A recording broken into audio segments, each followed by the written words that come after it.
Pierre Rodon, bonjour. Bonjour. Vous êtes professeur à la Sport Management School, spécialiste de la sociologie et de l'économie du sport.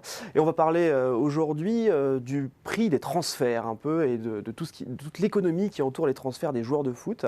Alors, comment se fait-il aujourd'hui qu'on soit arrivé à des montants de transferts de salaire aussi mirobolants ? C'est vrai qu'on peut se poser la question, d'autant plus qu'il y a depuis quelques années le fair play financier. Et les gens s'étonnent de voir des transferts qui explosent. On parle de 222 millions d'euros pour Neymar, de 245 millions pour Dembélé, de 180 millions pour Mbappé. Donc on se demande, mais comment ça se fait que malgré une contrainte ou une régulation, les prix explosent ? Il faut se rendre compte que le sport, le football en l'occurrence, est un sport mondial, qui est supporté et vu par des milliards de personnes sur Terre. Je pense par exemple à la finale de la Coupe du Monde en 2016 qui a été vue par 3 milliards de personnes, de téléspectateurs. Donc forcément, qui dit beaucoup de gens dit beaucoup d'argent. Le premier élément à prendre en considération, c'est les droits TV. Les droits TV ont considérablement explosé depuis une vingtaine d'années du fait justement de cette mondialisation. Nous, on se focalise souvent sur les droits TV nationaux de la France, de la Première Ligue et de la Bundesliga dans leurs pays respectifs. Mais c'est vrai que les droits TV internationaux ont considérablement explosé. Je pense par exemple à l'Angleterre. L'Angleterre, elle vend 3 milliards d'euros par an ses droits TV à travers le monde. La France, elle est encore loin, mais ça va exploser avec l'arrivée de Neymar, où elle en est à 746 millions d'euros et 80 millions d'euros pour les droits TV. Mais on pense par exemple que pour 2020, ça va atteindre 1,5 milliard. Donc au niveau des droits télé, ça a explosé. Mais justement, du fait de ces droits télé qui explosent, parce qu'on parle de la mondialisation, ça a aussi attiré des investisseurs étrangers. Investisseurs étrangers attirés comme les par Qataris, les Saoudiens, les Russes. Les Qataris, les Saoudiens, les Émiratis, les Chinois, qui sont à la fois attirés par la mondialisation du football, par ce sport total finalement, ce sport qui est vu par des milliards de personnes sur Terre, et par l'argent engendré par le football grâce aux droits TV. Donc on a à la fois un concept multifactoriel où on a des investisseurs étrangers qui viennent et qui mettent de l'argent dans le football, des droits TV qui explosent et une mondialisation.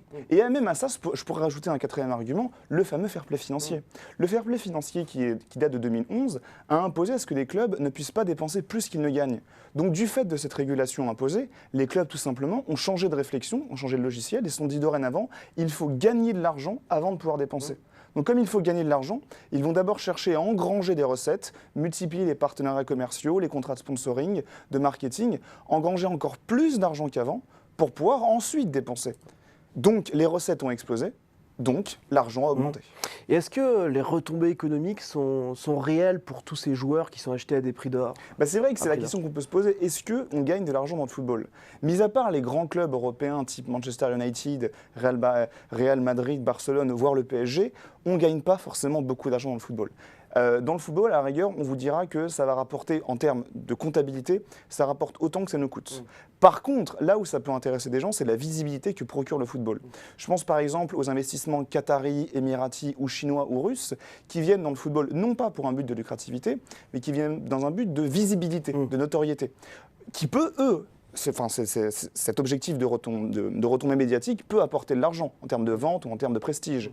Donc eux viennent vraiment dans le football pour dépenser beaucoup, mais pour obtenir une image de marque, et ensuite on dégage de l'argent. Mais quand on est, je ne sais pas, Lens, Lille, Bordeaux, Toulouse, là, l'argent qu'on pourrait récolter du football n'est pas très important. Je dirais même qu'on gagne autant que ce qu'on a dépensé. Par contre, là où on gagne de l'argent, c'est sur l'image et la notoriété que procure le football à l'échelle mondiale. Il y a même l'image des joueurs qui est importante. Vous disiez qu'un joueur plutôt beau rapportera. Alors c'est vrai que c'est intéressant sur le marché footballistique, le marché du travail footballistique, qui est un marché particulier, c'est que le footballeur, en théorie économique, on considère que salaire égale productivité. On est payé cher parce qu'on est bon.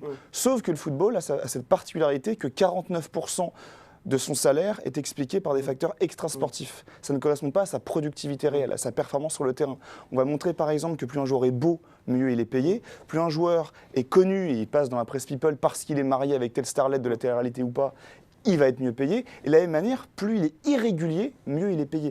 Parce que plus il est un joueur irrégulier, qui est moyen et régulier sera moins bien payé qu'un joueur qui a des performances en dents de scie. Exactement. Un joueur qui, par exemple, je prends les notes de l'équipe.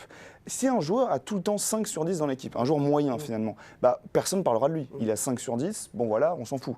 Alors qu'à la rigueur, un joueur qui enchaîne des performances exceptionnelles, 9 sur 10, puis un match catastrophique, 1 sur 10, on parle de lui, parce qu'on dit mais qu'est-ce que c'est que ce joueur qui est merveilleux un jour et inexistant l'autre jour ? On parle de lui, il apparaît dans la presse, il est connu, il attire des followers Bien sûr. sur les réseaux sociaux. Et il est bankable en fait. Et donc il est bankable. Mais est-ce qu'il donc n'y a il est pas un MBA. côté déshumanisant dans cette Totalement approche? déshumanisant. Le problème, on peut critiquer aujourd'hui le football professionnel en considérant que ce football a été déshumanisé. Maintenant, les joueurs ne sont plus vus comme des humains, comme des êtres humains, mais comme des capitaux qu'on peut faire fructifier. C'est un jour, je vais avoir tel joueur que je pourrais ensuite revendre avec une plus-value, exactement comme une action.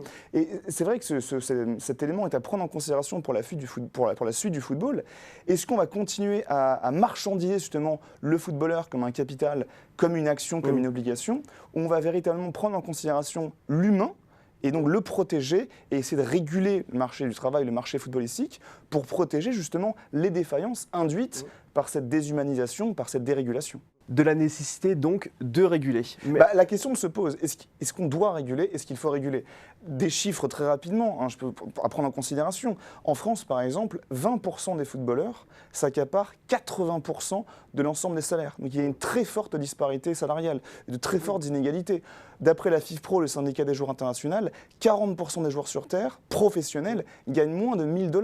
On se focalise sur les 38 millions de dollars par an gagnés par Neymar ou les 17 millions de dollars par an gagnés par Mbappé, mais on oublie le fait que beaucoup de joueurs sont sous-payés. On a 20% de chômage dans le football français. On a 25% de joueurs en France qui commencent la saison sans avoir signé de contrat professionnel.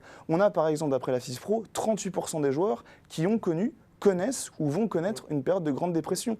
C'est énorme par rapport à la moyenne. Donc là, il faut réguler. prendre en compte cette réalité sociale. Il faut dans le réguler. foot. Ouais. Alors, les outils existent, contribution Coubertobine, taxe sur les transferts, taxe sur les salaires, plafonnement des salaires, plafonnement des transferts, distribution égalitaire des droits télé, beaucoup de choses existent. C'est maintenant au législateur national et international de réfléchir à ces propositions. Eh bien, merci Pierre Rondeau pour cet éclairage. Et pour celles et ceux qui veulent aller plus loin, je renvoie à vos articles publiés sur le site de The Conversation. Merci encore. Merci à vous.